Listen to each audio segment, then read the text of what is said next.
Mr. Mando, do you have another witness? And I see some new folks in here. No one's a witness, I assume.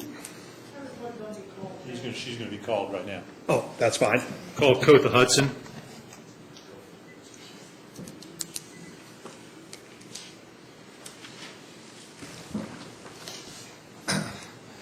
Would you raise your hand and be sworn, please?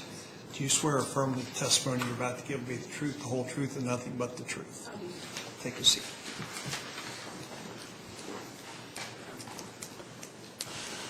Good morning, Ms. Hudson. Good morning. Could you please tell us your full name, please? Kotha Lynn Hudson, What C-O-T-H-A. Ms. Hudson, what do you do for a living? I'm a public defender. How long have you been a public defender? Since 1994. I went full-time in 98, but in 1994 I accepted a contract for the Bell County office. What region of the state do you work in? Eastern region. I take it you're licensed to practice law in the Commonwealth of Kentucky? Yes, sir, I am, since May of 1989. Where'd you go to law school? University of Kentucky. As part of your work as a public defender, did you handle criminal cases in Harlan County, Kentucky? Yes, sir, I did. When did you start doing that? Started with criminal cases in Harlan in 1994 and stopped doing them in February of 2010. I'm sorry, when? February of 2010. Thank you. Who was on the bench when you stopped doing criminal cases in Harlan County in February of 2010? Russell Allred. Tell us what happened. I had been regularly assigned conflict cases for the Bell office, and so cases that the attorneys in Bell could not handle, they would be assigned to me. In February of 2010, well, Harlan County has 3 motion hours. When did you start First 3 doing that? Thursdays of the month. And in February of 2010, I made the first motion hour. On the second motion hour, it was icy and snowy, and I made the decision it was reckless for me to get on the road, and I called the judge's office and left a message that due to the weather, I would not be there that day. The following Thursday, I was very sick. As a matter of fact, my entire family was sick, and my grandson was hospitalized that day for pneumonia. So I called again to let them know that I was too ill to attend court, and I did not go. What happened next? The following week, I was in death penalty training in Frankfurt with the department, and I received a faxed copy of an order that had been issued on February the 22nd, which removed me from my 24 cases that I was currently handling in Harlan.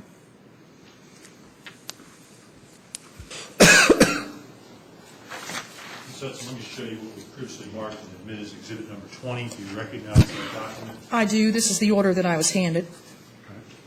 And tell me how you reacted and what you did when you got that order. Well, first of all, I was completely shocked. This indicates that I'd missed on numerous occasions and my clients couldn't reach me, and I was providing inadequate representation, and that was quite a shock. The other thing is I was embarrassed. I'm sitting there with some of the top echelon of the Department of Public Advocacy in a death penalty training.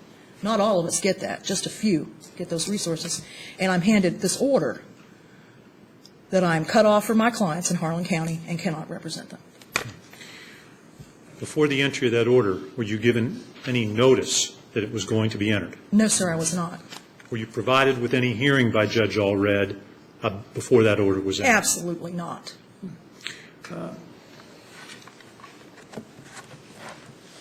One second, please.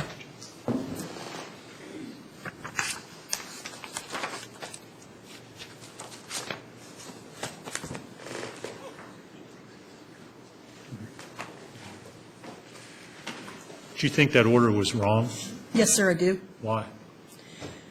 First of all, it's my understanding that the disciplinary actions that could be taken against a duly licensed attorney in the state of Kentucky usually come through the Bar Association. In addition, since I am a state employee, if there are complaints, they go to my supervisor, who then there are policies and processes in hand to handle those types of things. To receive an order like this without any due process from a person who didn't have the authority to do it in the first place was quite a shock and very hurtful. Thank you, Ms. Hudson. Pass for cross. Judge Allred, you may ask.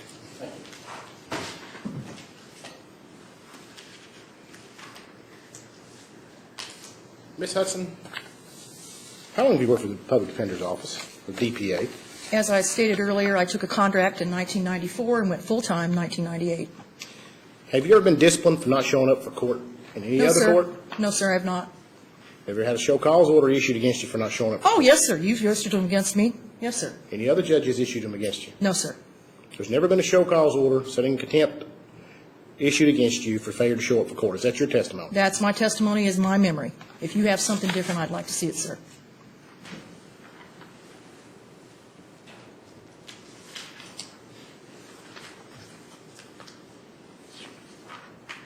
Exhibit sticker. I want to mark this. Is this Exhibit L or, Exhibit L. Before I want to move to the other exhibits, I have four except for the exhibit that was the G, I think it was. Exhibit G. Make sure I get them all on the record. They were all introduced yesterday, Judge, except for Except for just ones today, and I'm asking those previous. those two. Yes. That's fine. And this was, you said M.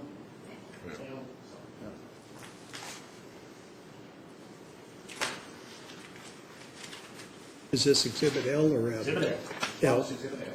Thank you. And what is that? It's an order setting a show cause hearing for Ms. Hudson's failure to appear in court. Yes, this was issued by Judge Johnson in 2005. And in fact, was there a bench warrant issued because you failed to show up for that show cause hearing? Don't recall, but if you say so, I guess so. Would you please flip to the back page and read the document? This indicates issue warrant for Kofa Hudson failure to appear, but I don't see a warrant, sir. Does it also say, please look at it again. Mm-hmm. Does it also say bailiff called out 3 times for Copa Hudson? Yes, sir, it does. Move to introduce that as response exhibit L. No objection. It'll be admitted. Ms. Hudson, Do you have the order that followed this, what Judge Johnson actually said? Do you have that? no, ma'am, I just simply asked if there had been a show cause order Yeah, issued. I did not recall this because it had been such a long time, but I would like to say that when I appeared in court, I was able to show him good reason why I was not there. I was in another court. I cover 11 counties, sir. Okay. Now, in regard to your employment with the Department of Public Advocacy, have you ever been reprimanded? Yes, sir, I was reprimanded for stating my opinion in the Herald Leader about your conduct in your courtroom. Okay. Were you reprimanded for anything else? Not that I recall, but perhaps I have been. Sir, can I ask, did you have any of that when you issued this order and threw me out of your court? Mr. Chairman, I would ask the witness to be responsive and not responsive, just simply. Just respond to the questions, please. Yes, sir.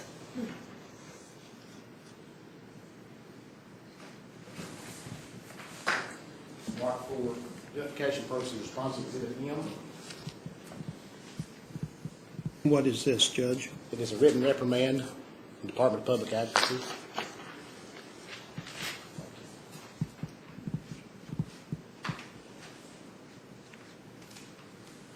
Do you recall that written reprimand, ma'am?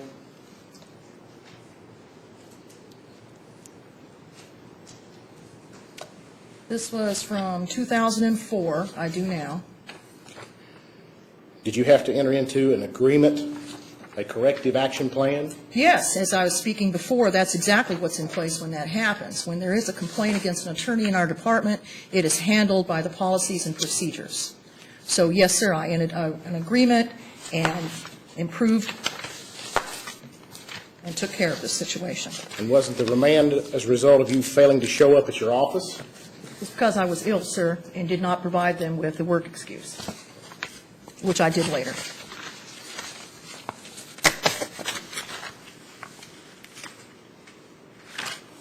Did you appeal that written reprimand? No, sir, it did not. Did you appeal the reprimand in regard to me? Actually, no. No, it was a unfortunate behavior that I reacted to your conduct in that way. Okay. Now, is it your testimony here today that you only missed 2 court appearances in Harlan Circuit Court? No, I missed 2 in February that I recall, those specifically. Did you miss any more? Sir, couldn't tell you. That's been 18 months ago. And had we had a due process hearing at that time, I would have been able to refer to my records and find out. Did you miss any in January of 2010? Do not know. Do you recall Brandon Jones? Sir, it has been 18 months. I have settled 700 cases since then. I do not recall. Okay.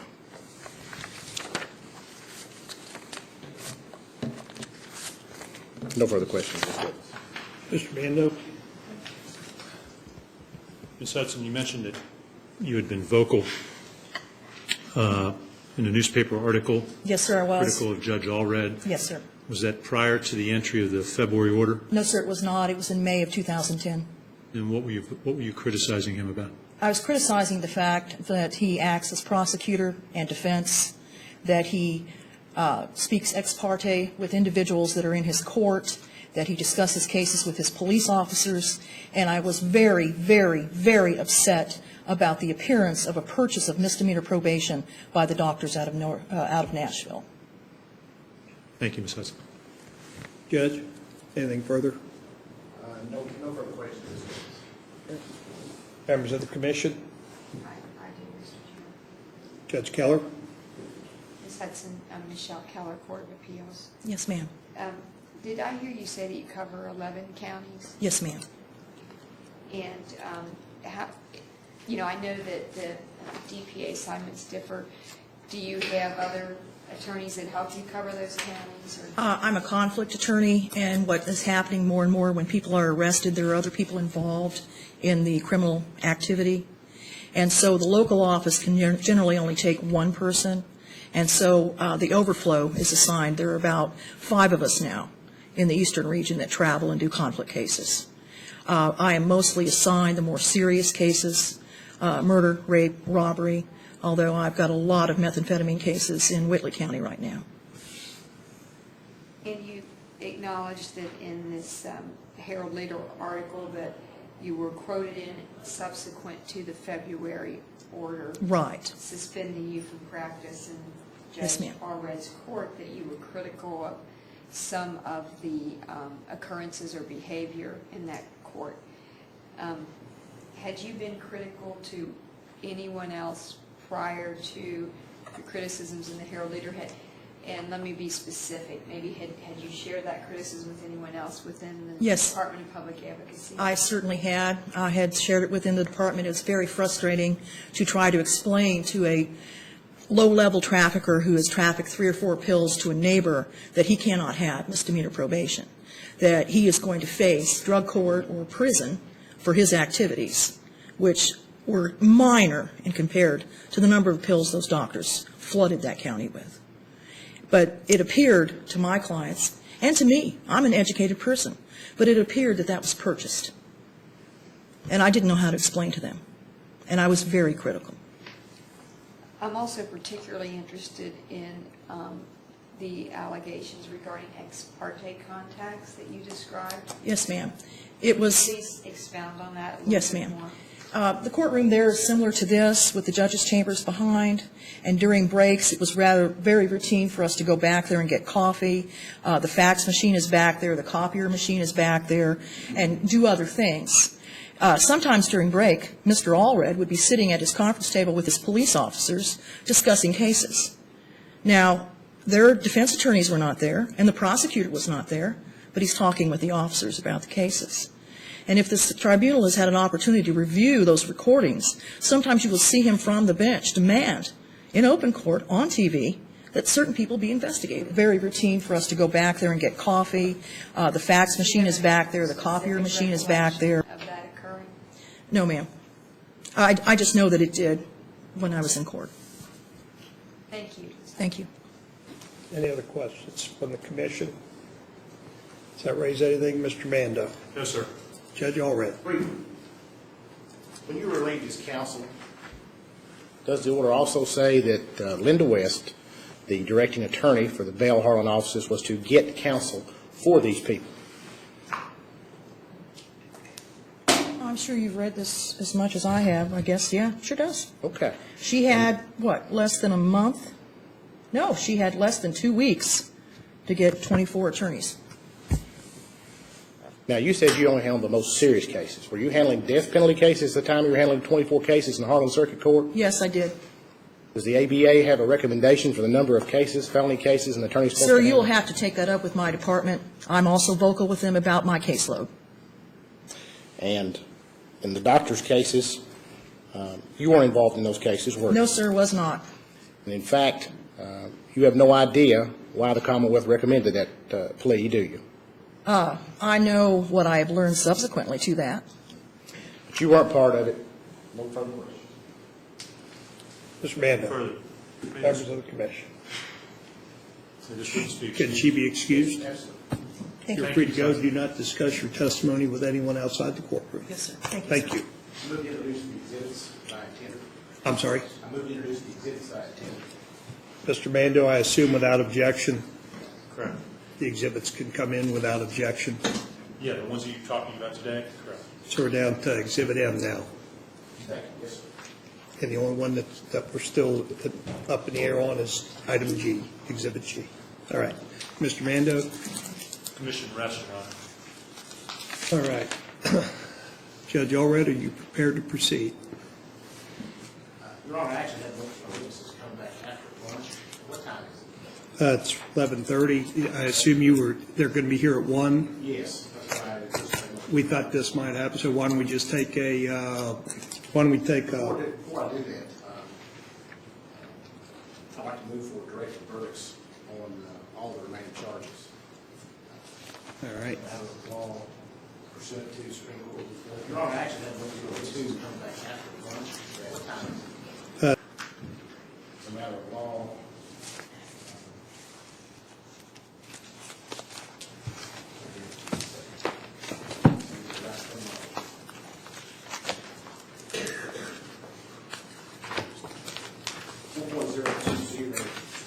Subsection 2, any erroneous decision made in good faith shall not be subject to the jurisdiction of the commission.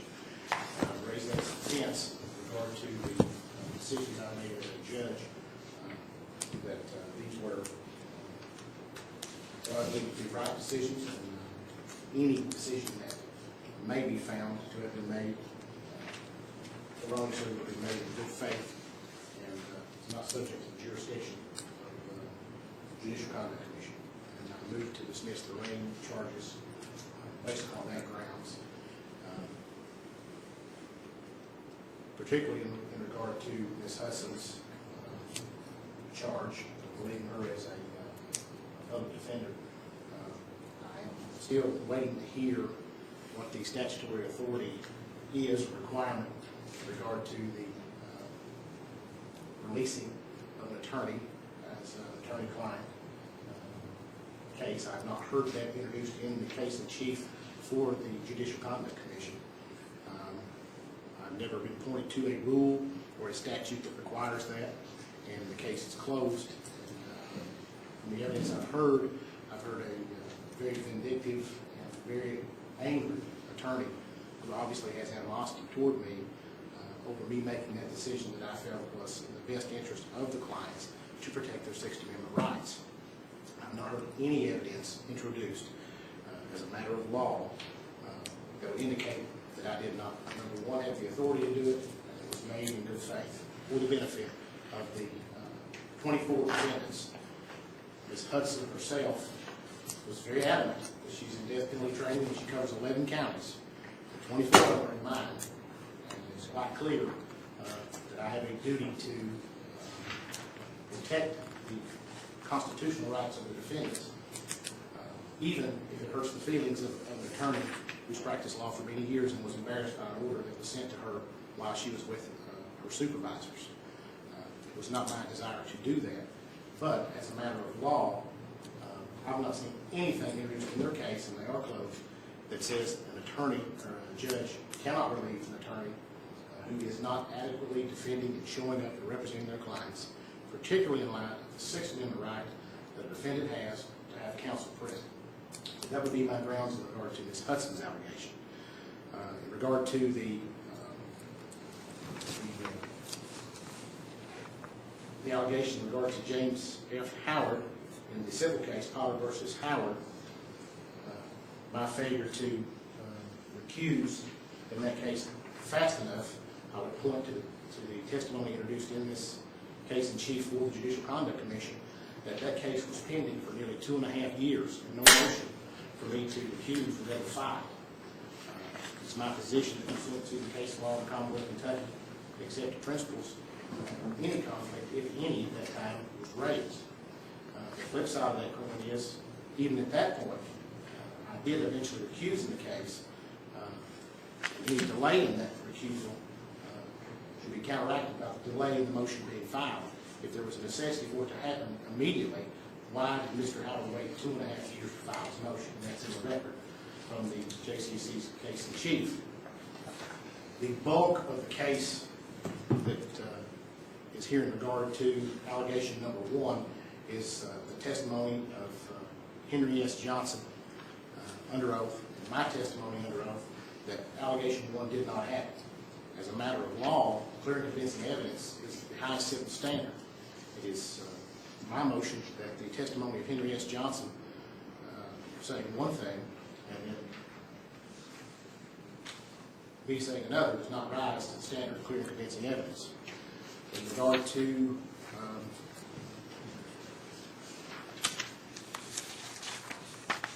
James F. Howard's allegation, the testimony was that I had received complaints and reported in Kentucky State Police. The only other testimony that I heard in regard to that was from, I believe, Sheriff Lidford, who gave testimony of a very alleged detailed explanation and almost a command to go to investigate these allegations, and he is the only witness that mentioned James Howard in particular. It is my position that I testified that I received complaints, allegations.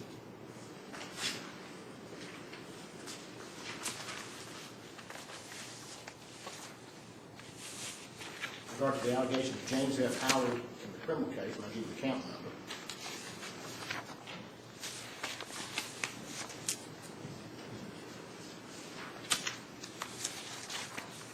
In regard to James F. Howard's allegation, the testimony was that I had received complaints and reported in Kentucky State Police. The only other testimony that I heard in regard to that was from, I believe, Sheriff Lidford, who gave testimony of a very alleged detailed explanation and almost a command to go to investigate these allegations, and he is the only witness that mentioned James Howard in particular. It is my position that I testified that I received complaints, I referred them on to Kentucky State Police, and that I signed an agreed order of dismissal, which was signed by Mr. James F. Howard, as well as the prosecuting attorney for the Commonwealth. In that agreed order, he specifically states that he waives his right to counsel, he waives his right to his constitutional rights. He's advised that, and he is in agreement. It is my position that that was a waiver of any conflict, if any. This was not the standard case of where I was an eyewitness to all these things and could be called as a witness and testify about it. What I learned through complaints and referrals to my office, and I relayed to the police out of respect for Canon 1. So I would move that the agreed order alleviates any conflict. His waiver of rights and waiver of counsel were specifically in writing. It's a well-settled law in the Commonwealth of Kentucky that the written order supersedes any other oral communications, alleged oral communication. And I simply respected Canon 1. And if there was some type of violation of rule there or some kind of erroneous situation that was made in good faith. In regard to the bond condition for Robin Teschen, judges have tremendous discretion in regard to setting bond conditions. She was charged with a fraud charge. School teachers are a position of trust. And I'll put forward that a judge's discretion in regard to bonds, as I recently learned in a training, can sometimes even supersede what the statute says, which is amazing to me. This was done in good faith. It was a reasonable bond condition. Ms. Teschen was not held in jail. She was simply elected like all others that were on bond at that time, did not engage in substitute teaching until the felony charge was resolved. It was a reasonable decision at the time, and no evidence has been elicited that I had any bad motive in doing that. There was no testimony introduced to the Judicial Conduct Commission's case in chief that I had a grudge against this person or that I had a grudge against anybody involved in this. So what we have is a law of assertion, a bond condition set by a circuit judge, which is rationally related to what he believed was a reasonable bond condition under his discretion, is what's before the Judicial Conduct. If I, as a circuit judge, have someone in front of me on a fraud charge, and they're in a position of trust, is it unreasonable to ask me to delay them going back into that position of trust until this matter is resolved? And that is exactly what we have before us here as a matter of law and factual presentation at the close of the Judicial Conduct Commission's case.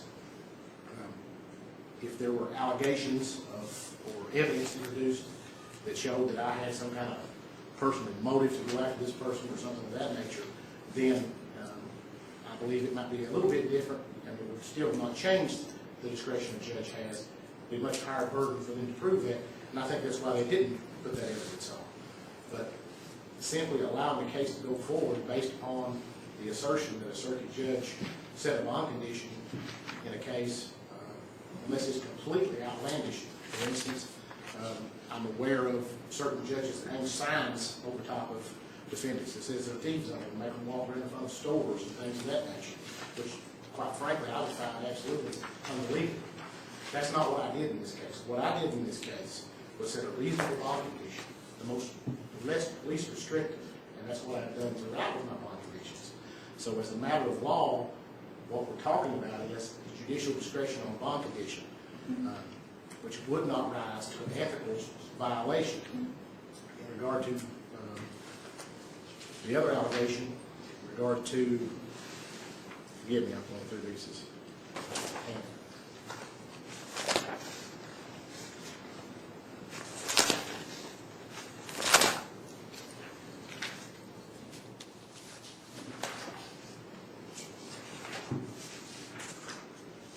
In regard to the remaining charges, it's still my position that factual deals do not rise to the standard that must be proven, the clear and convincing standard that must be proven at a case. In other words, I shouldn't have to put up a case if the Judicial Conduct Commission does not make a prima facie case. And clearly, with the close of this case, there was no prima facie case in Ms. Teschen's situation. There was no prima facie case in Coach Hudson's case. No matter how mean she says I am, that doesn't rise to the standard that must be proven. The law must be proven, and that would be my assertion in these cases. Thank you, Mr. Chairman. Thank you, Judge. Mr. Mando? Sir, we believe that the motion should be overruled. The Commission should proceed to consider this case. We have presented a prima facie case to establish multiple violations of the Code of Judicial Conduct. The evidence has demonstrated a pattern of conduct on Judge Allred's part that reflects the continuing violation, willful violation of a number of canons of judicial conduct. With regard to Ms. Hudson, the issue is not whether or not she should have been disciplined in some way. The issue is he issued the order without recognizing her due process rights to notice and a hearing and a right to present a defense before any type of sanction which could be imposed. That's the basis of the charge. With regard to the issue about count one, saying that it's just Henry Johnson versus Russell Allred. Well, that's simply not true, because in addition to Henry Johnson's testimony, there was Marvin Lipford's testimony. And both of them testified unequivocally and directly that Judge Allred came into them and said in this meeting in Henry Johnson's office that no plea agreement was going to be struck unless all the money stayed here in Harlan County. And that's the allegation in count one. With regard to the Howard investigation, which was the next matter raised by Judge Allred in his motion, Marvin Lipford testified that he was contacted directly by Judge Allred and directed to conduct an investigation into the gaming machines at James Howard's gas stations. He was given details by Judge Allred about what was going on with these gaming machines and how the thing was working and how these people were losing money. And then, after getting that information, conveying those complaints, directing Sheriff Lipford to open an investigation in his capacity as a Harlan Circuit Court judge, he then proceeds to preside over that very same proceeding involving Mr. Howard and approving a plea agreement without counsel being present when he knows Mr. Howard has an attorney. Objection. That was not a fact, it was evidence. It was in the evidence. I testified that he did not have counsel. And we presented counter evidence. With regard to Teshon, that claim clearly survives a motion to dismiss based upon the evidence presented today, specifically from Mr. Clem. The issue is not whether Judge Allred has the discretion to impose bond conditions on criminal defendants. That's not the basis of the charge. The basis of the charge is that he used the influence of his office, the prestige of being a judge in Harlan County, to on 2 occasions go to the school where his wife works and where his child goes to school to urge him not to use, Mr. Clem, to urge him not to use Ms. Teshon as a substitute teacher. And when Mr. Clem testified and said that he couldn't do that because the district had a policy that said she was okay, she hadn't been convicted yet, and because she had told them in advance what had happened, it wasn't like she was hiding it, then and only then, when Judge Allred found out that they were going to continue to use her and that they weren't going to follow his request, then he imposes the bond restriction and says you can't work as a substitute teacher. I believe those are the counts that were addressed specifically by Judge Allred in his motion, but the other ones we've also presented more than an abundant amount of evidence to support the case. With regard to the count in count 2, which has to do with the efficacy of the funds, the $500,000, the evidence was clear. The evidence came in even from admissions from Judge Allred that he went to that fiscal court meeting, a legislative body. He appeared before that committee and before that fiscal court, and he said, when questioned about money for the chaplain corps, he had absolute veto power over that money, and that he would exercise it if it went to the chaplain's court. He said he had control over that money.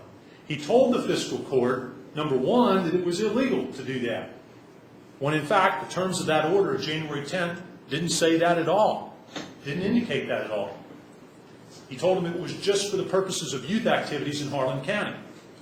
The order never said that. The order just said it was to alleviate drug abuse in Harlan County.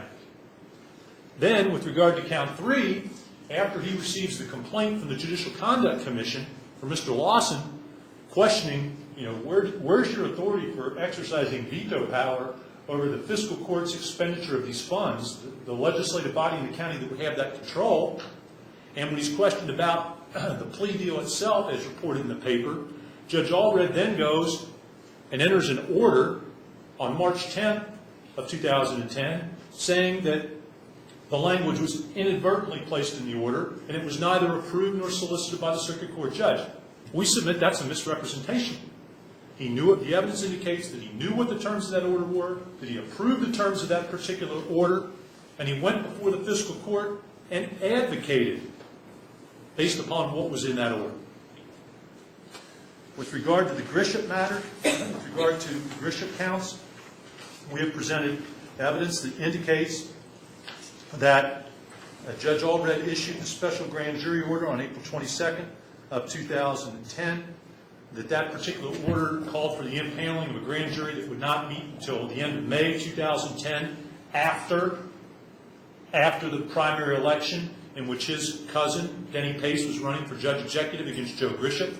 We presented evidence that indicates that on that very same day, before he issued that special grand jury order, he conducted a hearing in Potter v. Howard, the civil case, in which he was presented with an affidavit from Joe Grisham, the judge executive, and in that particular affidavit, Joe Grisham described how he was called to Judge Allred's office, where Judge Allred questioned him and asked about this property that was located, known by the Industrial Authority, and whether the county could do anything to get it back under its control so that he could then have a laboratory, either of his own or some company, that could use that particular property. And it was then and only then, after that affidavit was presented from Joe Grisham, that called into question Judge Allred's activities in terms of what he was trying to do with that property. That same day, he issues the special grand jury order. That special grand jury order was designed, based upon the evidence we submitted, to do two things. It was designed to influence the outcome of the election because of his cousin was running as judge executive against Joe Grisham, and it was done to retaliate against Joe Grisham because of that affidavit he signed in fiscal court. And that's abuse of his authority as a judge of the Commonwealth of Kentucky. We have established that he reviewed videotape evidence in the Grisham matter, that he looked at it in the office with the sheriff present, with Winston Erie present, that he was even questioned about whether or not that was appropriate. He went ahead and did it. At that point, did he recuse? Did he do anything? No. He goes ahead and issues the special grand jury order in the case.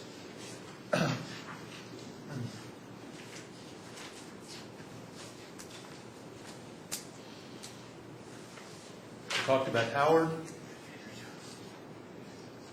Then finally on May the 3rd, 2010, when Henry Johnson decided that the fair and right thing to do was to clear the air and to have this presented to the regular grand jury so that it could be addressed before the election in May, in light of the entry of the order, the filing of that order of April 22nd in the record, then when he finds out about it, the evidence indicates that Judge Allred gets mad and upset with Henry Johnson, who was doing his job as Commonwealth attorney, doing what he felt was right based upon what he saw in this investigation of Judge Grisham. He then retaliates by yelling at him, threatening, and revoking the access card to the courthouse. He then goes in and threatens the FBI, or makes a threat of some sort to the individuals who are getting ready to testify before the grand jury, based upon the testimony of Marvin Lippert, that he was going to that they better not perjure themselves, or something to that effect.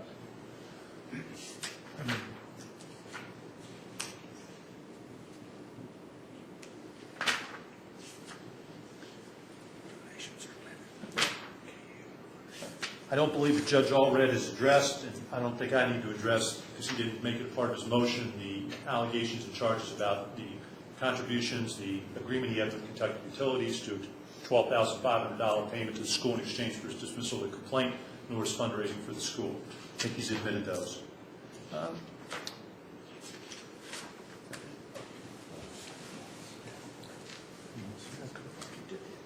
And with Wallace Smith, there's been evidence presented and testimony from Sheriff Lippert that he was contacted by Judge Allred, that he was directed to investigate, get Mr. Smith indicted for drug charges, and that after he did that, after he had that conversation and urged and directed Sheriff Lippert to do that, he then continued to and did in fact preside over Mr. Smith's case. I submit that in terms of meeting our standard, that if, in this case, if the commission believes a witness and doesn't believe another, that can constitute clear and convincing evidence. Just because you have one witness saying one thing and another saying another doesn't mean that we have not met our burden of going forward. If the commission decides to believe this witness on the one hand and discredits this other witness and believes that that evidence has the force of clear and convincing evidence, then that's sufficient to meet the burden. And so for those reasons, we would ask that these charges go forward and that this matter proceed, and that Judge Allred's motion be denied. Thank you. Judge, anything else you want to say? It'd be our intention to discuss this over the lunch hour and be back at 1 o'clock. When it would be a good time to discuss it on the lunch. If I have nothing else to add other than a motion stands, I'll make it. Thank you, Judge. Thank you, Mr. Mando. We'll stand in recess. I'll tell you what, because we do need to discuss this. Why don't we figure we'll be back at 1:15? Thank you, Mr. Chairman. 1:15. All right.